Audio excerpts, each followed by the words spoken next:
Pessoal, quero discutir com vocês hoje aqui nessa análise dois temas diferentes, como eu tenho feito costumeiramente aqui no canal. Um dos assuntos que eu quero discutir com vocês diz respeito a um artigo publicado no portal do Fórum Econômico Mundial, e aí vocês podem me questionar, Tiago, por que discutir tantos artigos do portal do Fórum Econômico Mundial? Vou repetir mais uma vez. Porque esse grupo, esse Fórum Econômico Mundial, esses encontros que acontecem em Davos, tudo que é publicado no portal do Fórum Econômico Mundial, é a racionalização de projetos de importantes setores financeiros transnacionais. Todas as vezes que esses caras publicam um artigo, apresentam uma nova ideia, se encontram em algum lugar para debater algum tema, eles deixam transparecer uma parte do seu projeto. É como se fosse uma pecinha do quebra-cabeça que a gente encaixa. Lógico, desde que a gente faça uma leitura crítica daquilo e não embarque naquelas narrativas muito açucaradas do Fórum Econômico Mundial. Então, por isso é importante acompanhar o trabalho criticamente do que esses grupos aí produzem. Esse artigo mais recente que foi publicado pelo Fórum Econômico Mundial fala sobre uma espécie de gestão de crise, como gestar uma massa de pessoas empobrecidas num cenário de crise econômica produzida por esses próprios setores. Então vou discutir mais uma vez, e o tema do artigo é como se fosse como gestar a pobreza em tempos de crise, e acho importante a gente discutir o conteúdo mais recente desse artigo. O artigo está disponível no portal do Fórum Econômico Mundial, acessem lá que vocês podem fazer a leitura completa com todo cuidado, logicamente, para não acabar embarcando na narrativa desse pessoal. O outro artigo que eu trago para discussão, o outro tema que eu trago para discussão aqui diz respeito às intenções do atlanticismo de propor uma nova operação militar no Haiti para controlar a situação de caos social e político que o país vive. O Haiti, já comentei com vocês em algumas vezes que eu trouxe a discussão sobre Haiti aqui no canal. O Haiti tem uma história bastante sofrida, bastante turbulenta, uma história de intervenções estrangeiras dentro do país, e hoje eu vou discutir mais um pouquinho sobre a situação histórica recente, a situação geopolítica do Haiti, a situação política do Haiti e a possível intromissão, mais uma intromissão militar estrangeira no Haiti que pode vir a acontecer. Isso já está sendo tramado, então é bom a gente discutir esse tema aqui também. Eu confesso que eu ia discutir hoje com vocês um outro tema que aconteceu aí ao longo dos últimos dias, mas eu confesso que não tive tempo para estudar tempo suficiente esse assunto, até por causa da questão eleitoral. Eu fui votar e acabei nesse domingo, que é quando eu parei para estudar os temas que eu estou discutindo com vocês nesse vídeo de segunda. Eu gastei mais tempo do que eu imaginava na votação. Normalmente a votação é mais rápida, mas aconteceu muito problema, pelo menos na sessão onde eu estava, aconteceu muito problema com o cadastro biométrico das pessoas, e isso fez com que eu ficasse um tempão lá esperando. Eu fiquei um tempão, tinha meia dúzia de pessoas na minha frente na hora da votação, mas só essa meia dúzia de pessoas deu problema numas 3 ou 4 com cadastro biométrico, e eu gastei um tempão e não consegui me dedicar a estudar esse tema do golpe em Burkina Faso. É mais um contexto ali para a gente discutir também o contexto de geopolítica africana, então não vou conseguir discutir com vocês hoje, mas eu vou dar uma estudada nesse tema e nos próximos dias vou tentar encaixar ele para a gente discutir aqui. Infelizmente queria, mas não deu tempo, aí acabei trazendo esses temas que eu já estava com eles ali na fila para discutir, não consegui passar na frente esse tema de Burkina Faso, que é interessante. Já discuti a questão do Mali aqui também, tem tudo a ver com essa questão da perda de controle de territórios antes coloniais de países europeus e um avanço da insatisfação de povos nativos com algumas posições políticas de países europeus, sobretudo da França, que é um tema que eu tenho discutido bastante aqui no canal, mas hoje não vou conseguir fazer essa discussão, peço desculpa para vocês, mas acabei aí sendo pego de surpresa pelo tempo que eu gastei lá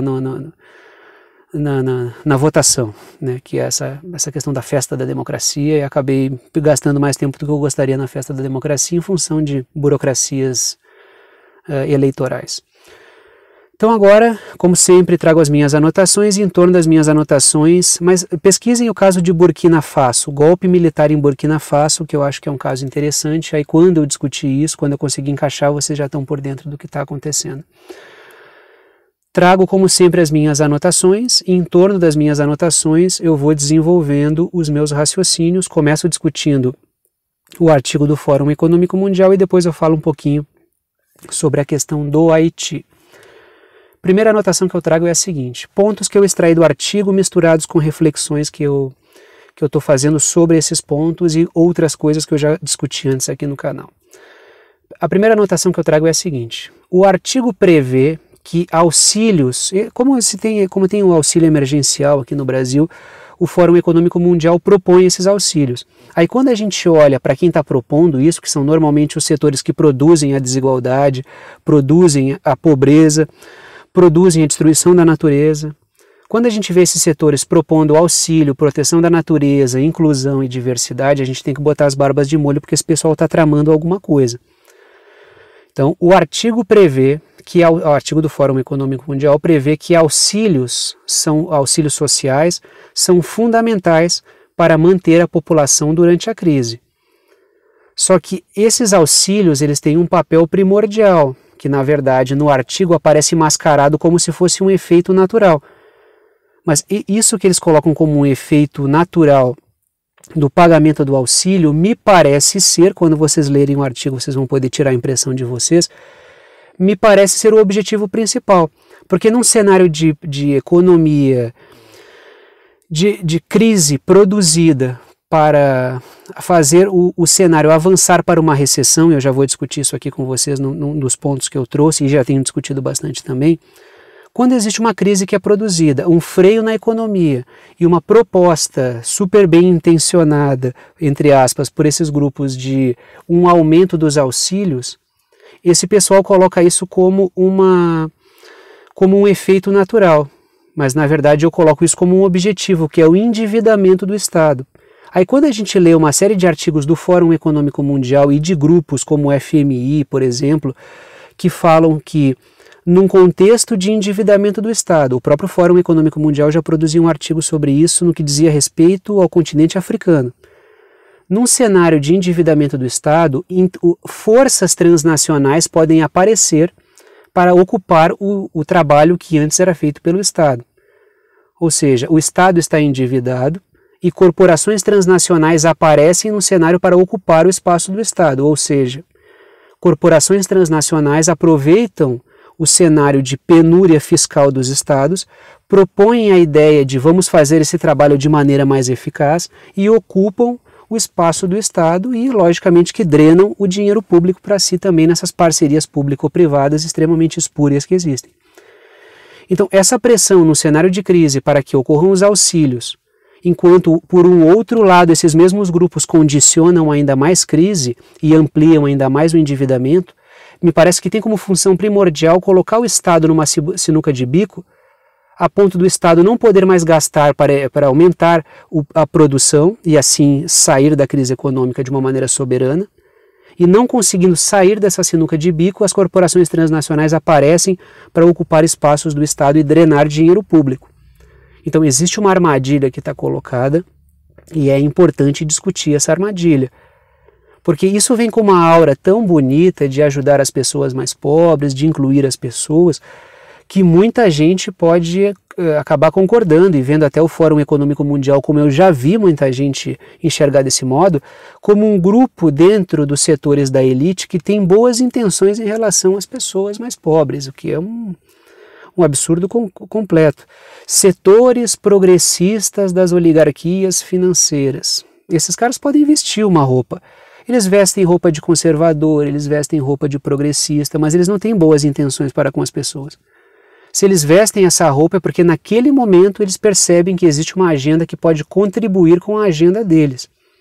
Então é preciso tomar cuidado quando esse pessoal dessas oligarquias financeiras propõem essas medidas de auxílio, inclusão das pessoas, medidas ambientais. Tenho discutido de maneira insistente isso aqui no canal e acho uma pena que essas discussões não sejam mais numerosas pela rede. Tem muita gente que não critica como deveria esses setores, até porque eles fazem um discurso tão bonito socialmente, ambientalmente falando, que preferem concordar e achar que esses setores estão indo numa linha de tentar salvar o planeta ou salvar as pessoas da pobreza. Trago mais uma anotação aqui. O artigo expõe que os salários irão se decompor diante da alta dos preços. Eu repito, o artigo expõe que os salários irão se decompor diante da alta dos preços.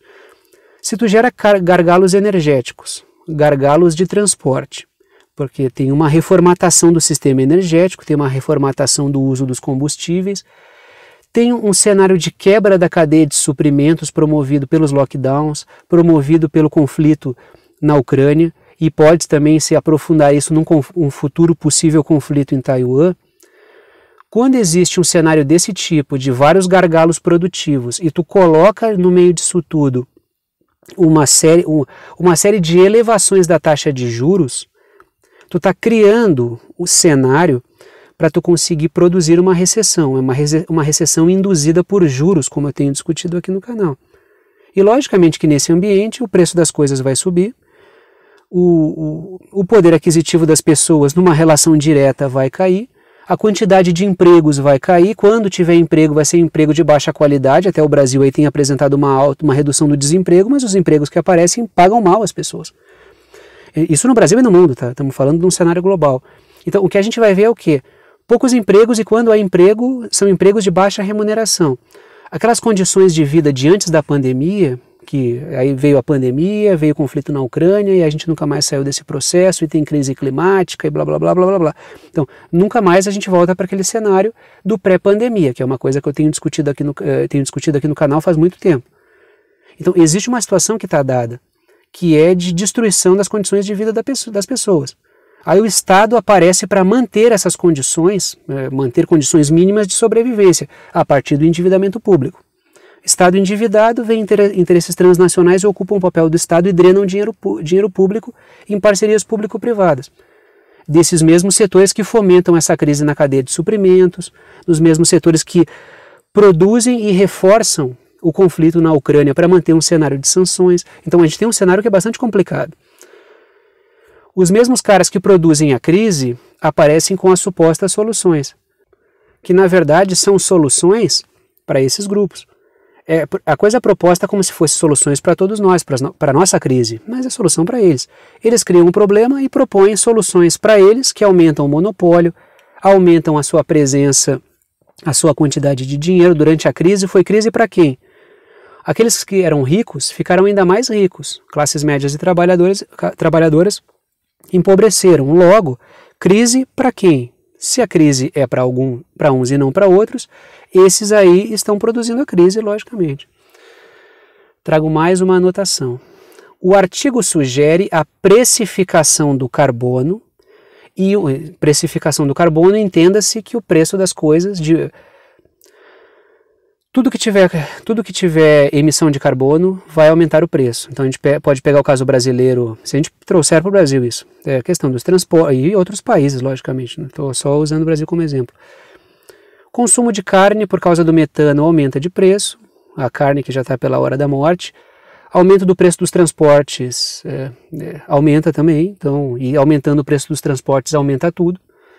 Então, repito, o artigo sugere a precificação do carbono, pagar mais alto pelo consumo do carbono, e um controle, abre aspas e fecha aspas, ambiental da economia, um controle ambiental da economia, entre aspas, para resolver o atual problema climático. Na verdade, a intenção não é resolver problema ambiental nenhum, não é resolver nenhum problema climático, é utilizar essa pauta climática para ter uma economia hipercontrolada, a partir da pauta da precificação do carbono. Então, criando o sistema net zero, que é esse sistema de zero carbono, dessa agenda da governança social e ambiental, com critérios ultra burocráticos e subjetivos, o objetivo é pegar o dinheiro num cenário de crise, o dinheiro que circula menos, e tu canalizar esse dinheiro para certas organizações transnacionais. Olha, essa organização transnacional é certificada ambientalmente, o dinheiro vai para cá. Tanto o dinheiro dos investimentos privados, quanto o dinheiro do investimento público. Então tu cria uma sistemática ética, falsamente ética, para canalizar o dinheiro para certos lugares. Então qual é a gestão no cenário de crise que está sendo proposta? Ração para as pessoas, salários miseráveis, possivelmente com a necessidade de uma pessoa ter um auxílio para complementar a renda, porque a economia não vai crescer o suficiente para abastecer as pessoas e é preciso evitar que elas entrem em revoltas e revoluções por falta de comida.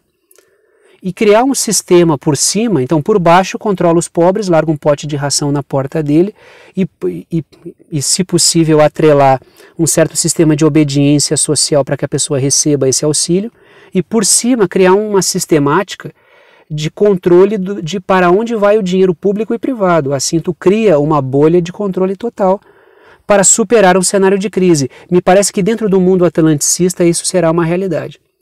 Europa, América do Norte, excluindo o México, Oceania, Japão e Coreia do Sul. Os outros países ainda não saberemos como vão ficar.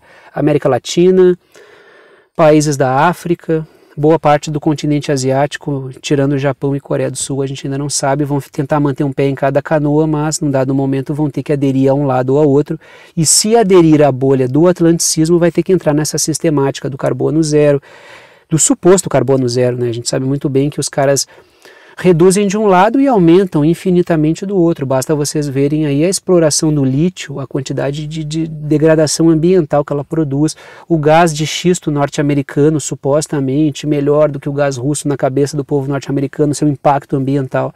Então é preciso observar. Eles tiram carbono de um lado e promovem destruição de outro, e uma coisa igual a outra e nada evolui. Então isso é uma narrativa para controle social, controle político e controle da economia. Ninguém tem preocupação ambiental aí no meio. Eles aproveitam que as pessoas têm uma preocupação ambiental para conseguir fazer um público que concorde com isso, mas é preciso ver que vindo desses setores, a gente não deve esperar grande coisa não. Agora vamos falar um pouquinho sobre a situação do Haiti. Vamos falar um pouquinho sobre a situação. Leiam esse artigo nas entrelinhas que vocês do Fórum Econômico Mundial, que vocês vão achar esses pontos que eu trouxe aqui.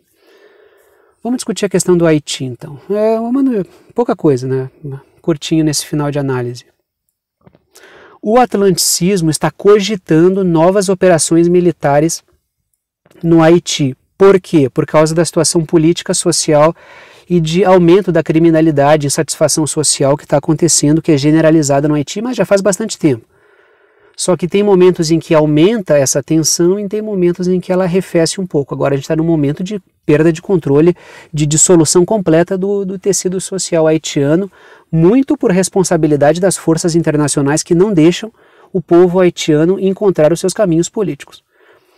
Se vocês lembrarem alguns anos atrás, e podem pesquisar sobre as intervenções das forças da ONU no Haiti, que inclusive o Brasil participou das forças... Não me recordo agora, é Forças de Paz da ONU, não me recordo como é que foi chamado aquilo agora, mas são as Forças de Paz da ONU, Forças de Paz que foram lá e promoveram uma carnificina. Por causa de um golpe que foi dado no Jean Bertrand Aristide, sempre esqueço o nome desse cara, segunda vez que eu falo dele recentemente, sempre esqueço o nome do cara. Teve um golpe no cara, o cara foi até sequestrado, apareceu em outro país. Ele ganhou as eleições democraticamente no Haiti.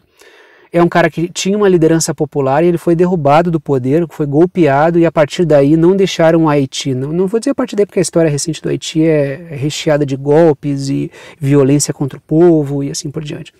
Regimes autocráticos e assim por diante. Mas na história recente, o Haiti estava se encontrando, o cara foi golpeado, derrubado, sequestrado, aí começa um contexto de violência e insatisfação da sociedade, com razão. As forças de paz, entre aspas, vão para lá e promovem uma carnificina. O Brasil participou desse processo de uma maneira vergonhosa, né, nesse período que aconteceu, eu já discuti isso recentemente aqui no canal. E agora estão cogitando uma nova intervenção. E o interessante é que essa intervenção vem depois dos caras terem feito algo praticamente igual. Trago a última reflexão sobre esse tema aqui para vocês verem como os caras repetem o mesmo processo, geram o mesmo caos e promovem a mesma carnificina. Eu não estou comparando essas duas figuras políticas, tá? Mas eu quero que fique claro que a situação é parecida. Após o assassinato de Jovenel Moïse, que foi o presidente haitiano assassinado aí mais recentemente, o Haiti entrou em uma nova espiral de violência social e política. O Jovenel Moïse, diferente do Jean Bertrand Aristide, ele não era uma liderança popular, um cara que que tinha uma grande estima do povo, mas foi colocado no poder pelas forças norte-americanas. Conforme esse cara foi governando, ele foi tentando se desvencilhar e fazer realmente um governo soberano, buscou parcerias aqui e ali, conversar com a China, conversar com a Rússia, conversar com a Venezuela para a questão dos combustíveis, da energia. O cara foi assassinado, ou seja, os norte-americanos pensaram o seguinte: a gente botou um boneco e esse boneco resolveu ter autonomia. O cara foi assassinado e tem o envolvimento até de grupos que partiram da Colômbia, que é uma base de atuação de operações norte-americanas na América do Sul. Muito embora o Haiti fique na América Central, mas a Colômbia na América do Sul, a Colômbia está numa posição, dei uma olhada no mapa aí, numa posição de entroncamento da América Central com a América do Sul. Então é uma posição estratégica da Colômbia. Acaba que aconteceu o seguinte: o cara foi assassinado e dali em diante a coisa saiu novamente de controle quando o Jovenel Moïse estava tentando fazer um movimento um pouco mais soberano. Ele não é igual ao Jean-Bertrand Aristide, mas ele é uma figura que também foi apiada do poder por intervenção internacional no momento em que o Haiti buscava alguma independência, alguma autonomia. De lá para cá, grupos armados começaram a ganhar espaço dentro da sociedade haitiana e a coisa sai de controle, e agora os norte-americanos querem uma nova intervenção, exatamente como apoiaram aquelas intervenções da qual o Brasil participou e que levaram à morte de muitos haitianos. Tem até um episódio, se eu não me engano, me corrijam se eu estiver errado, mas tem até um militar brasileiro, um comandante que se suicidou num hotel no Haiti, não é? Não tem isso aí? Se eu estiver enganado, me perdoem se eu estiver trocando a situação. Por causa do que aconteceu lá, aconteceu muita coisa lá. Então tem esse episódio aí envolvendo, dei uma pesquisada nisso, nesse envolvimento do Brasil aí nesse episódio lá no Haiti. Então repetem, não vou nem dizer o mesmo erro, porque os norte-americanos eles sabem exatamente o que acontece quando eles fazem as coisas. O interesse é manter uma bagunça no Haiti para que ele nunca se encontre como nação. E é sempre preciso tomar cuidado, porque os norte-americanos fazem isso nos mais variados países do mundo. Dito isso, então, vou parando por aqui. Gostou da análise? Gostou do canal? Quer saber como apoiar esse canal independente? Todas as formas de apoio estão na descrição aqui embaixo.